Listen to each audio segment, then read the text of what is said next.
اکثر انٹرویوز میں اسی طرح ہمیشہ پوچھا جاتا ہے کہ آپ نے اپنے کام کا، موسیقی کا آغاز کہاں سے کیا، یہ بتائیے مجھے۔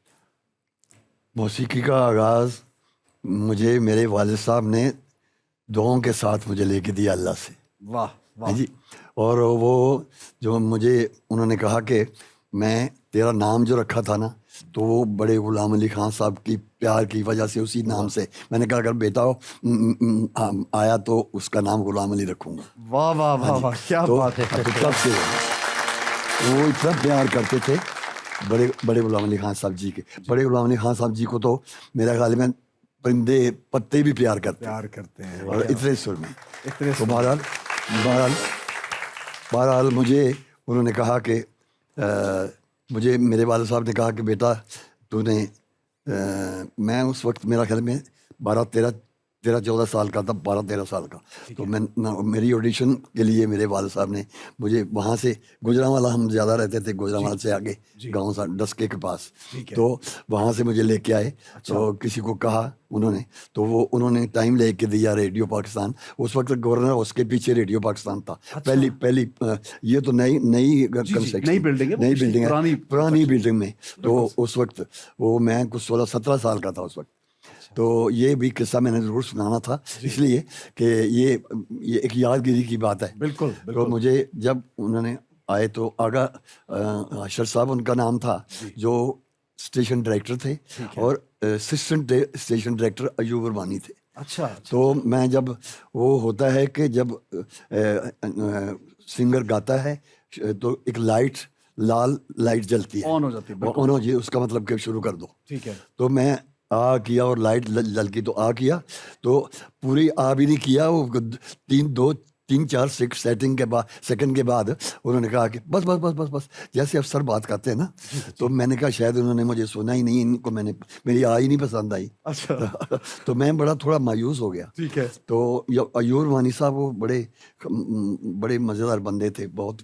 میرا چہرہ دیکھ کے نا تو وہ بھی گھبرا گئے، مجھے کہنے لگے بیٹا گھبراتے کیوں ہو، کیا ہوا؟ میں نے کہا جی اب سنا ہی نہیں آپ لوگوں نے، تو میں کیا کروں؟ کیونکہ میں اس وقت ٹھمری بھی مجھے یاد تھی، میں اتنا اپنے استادوں کو سنتا تھا۔ ٹھمری ایک غزل سے آگے مشکل کام ہوتا ہے، اس کے بعد غزل ہوتا ہے، اس کے بعد پھر دوسرے گانے ہوتے ہیں، اس کے بعد لوک گیت ہوتے ہیں، اس کے بعد فلمی گانے ہوتے ہیں۔ فلمی گانے تو خیر اس کے بہت بعد ہوتے ہیں، لیکن مشہوری اس میں زیادہ ہوتی ہے اگر اچھے ہو جائیں تو۔ بہرحال تو مجھے کہتے ہیں بیٹا دیکھو انہوں نے کیا لکھا ہے آپ کے لیے۔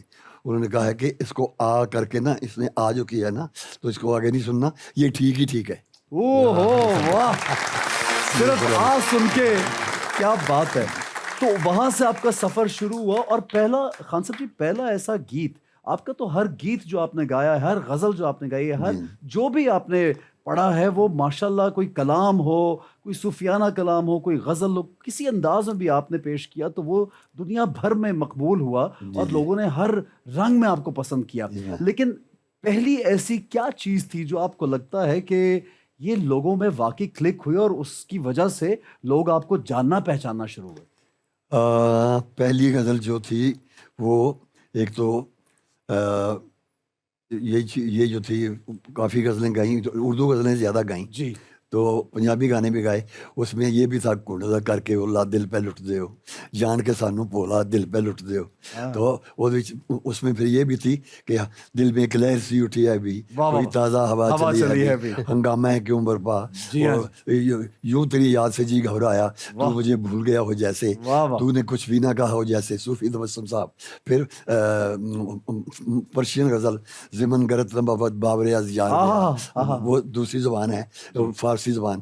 تو اس طرح کے پوری جتنی بھی زبانیں گانے کے لیے موضوع ہے نا، وہ ساری زبانوں میں میں نے گایا، اللہ کا شکر ہے۔ واہ واہ، کیا بات ہے، کیا بات ہے۔ اور خان صاحب جی، ہم نے تو یہ بھی سنا کہ بچپن میں اپنی کلاس میں بھی بیٹھ کے آپ گایا بھی کرتے تھے اور ساتھ ساتھ ٹیبل پہ بجایا بھی کرتے تھے۔ میں سوال نکالنے کو دیا جی ماسٹر صاحب نے، ہمارے استاد جی نے، تو سارے لوگ، میں ذرا تیز تھا، وہ جلدی سوال نکال کے نا حل کر کے تو میں نے رکھ دیا، اور میں ایسے یہ کر کے ایسا کچھ کرنے لگ پیا۔ ادھر آؤ، میں ڈر گیا، میں نے کہا ماسٹر انہوں نے مارنا ہے مجھے، तो पता नहीं क्या हुआ, पता नहीं, इधर आओ, क्या कर रहे थे? मैंने कहा जी कुछ नहीं। नहीं नहीं बोलो क्या कर रहे थे? तुम कुछ गाना गा रहे थे? मैंने कहा जी मैं डर के मारे, मैंने कहा बताओ। जब उन्होंने ऐसे बताओ कहा ना ऐसे सुर से, तो मैंने डर के मारे कहा हाँ जी मैंने कहा तो मुझे भी सुनाओ। बहरहाल वो ऐसे गुनगुनाया दिया। फिर मेरे तो वो कहने लगे आज से जो सुबह की नात शरीफ है ना वो तूने पढ़नी है। ओ माशाल्लाह, क्या ये आप अपनी असेंबली में नात शरीफ पढ़ा करते थे? हाँ, अपने गांव में।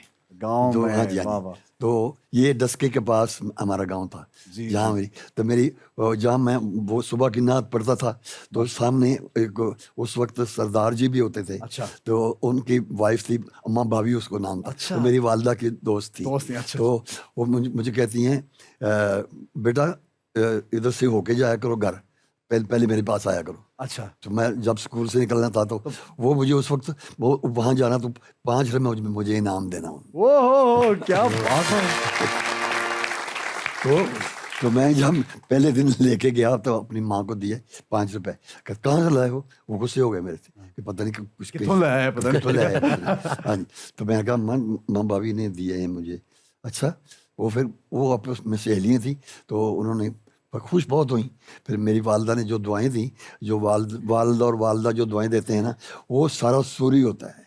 वाह वाह वाह वाह वाह वाह वाह, क्या बात है, क्या बात है खान साहब, क्या बात। सुर मैंने सच्चाई, सुर सच्ची चीज का नाम है। वो ये तो हम खाम खा जो नहीं जिनको पता होता वो कहते हैं पता नहीं ये क्या है, लेकिन सुर इस्तेमाल सच्चाई से करना चाहिए। वाह। दिल की गहराइयों से करना चाहिए। हाँ, क्या पेश बात है, करना चाहिए। बहुत खूबसूरत है। ये जनाब खान साहब जी इंस्पिरेशन है हमारी और उस्तादों के उस्ताद हैं, और इनसे हम सबको इनकी लाइफ स्टोरी से और इनके तजर्बों से, इनकी ज़िंदगी से, इनकी बातों से हम सबको बहुत कुछ सीखने का मौका मिल सकता है अगर हम चाहें तो। खान साहब जी मुझे ये बताएं कि बहुत से घरानों में ऐसा भी होता है कि अगर बच्चा बहुत टैलेंटेड हो तो उसको रोक भी दिया जाता है, समझ नहीं पाते। बिल्कुल। लेकिन आप इस मामले में बड़े खुशकिस्मत रहे कि आपके वालिदैन ने आपको बड़ा हमेशा अप्रिशिएट किया और आगे पुश भी किया। उनकी ये विश थी, उनकी ख्वाहिश थी ये कि मैं गुलाम अली नाम रखूंगा, बेटा हुआ तो शायद वो उनकी और इस विश की वजह से वो दुआएं लग गई। हाँ वाह, बिल्कुल बिल्कुल। क्या बात है, माशाल्लाह। खान साहब जी के लिए जोरदार तालियां बजाइए। आमिर भाई माशाल्लाह इतनी बड़ी शख्सियत के साहबजादे हैं आप, और इतनी बड़ी जिम्मेदारी, इतनी बड़ी लेगेसी, तो ये तो एक इनएविटेबल प्रेशर जिसको कहते हैं ना, वो तो एक होता ही है। लोग कंपैरिजन शुरू करने लग पड़ते हैं जी। लोग आपको उस तरह से मिलने लग पड़ते हैं कि अच्छा जी खान साहब जी के बेटे हैं, और ये एक बहुत ज़बरदस्त तारुफ है। ये बड़ी खुशनसीबी है आपकी कि आप इनके साहबजादे हैं। तो ये अपने करियर को लेकर जब आपने आगाज़ किया तो कोई प्रेशर तो नेचुरली बहुत ज़्यादा होगा और आज भी है, क्या कहेंगे इस बारे में आप?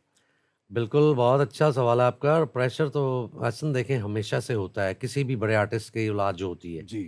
तो वो प्रेशर होता है। लेकिन सम टाइम लोग ये समझने में थोड़ी सी भूल कर जाते हैं कि अगर ये इनके वालिद उस्ताद गुलाम अली खान साहब हैं, तो वो जब शुरू हुए थे तो मैं उनसे 20-25 साल 30 साल के बाद उस चीज़ में पैदा होने के बाद उस चीज़ में आया, मैंने किया, तो स्टार्ट किया। ये स्टार्ट करना भी ये अल्लाह की तरफ से होता है जी। कि वो जब चाहते हैं तो वो चाहते हैं कि इस आर्टिस्ट का बेटा है या बेटी है तो वो उस काम में आए।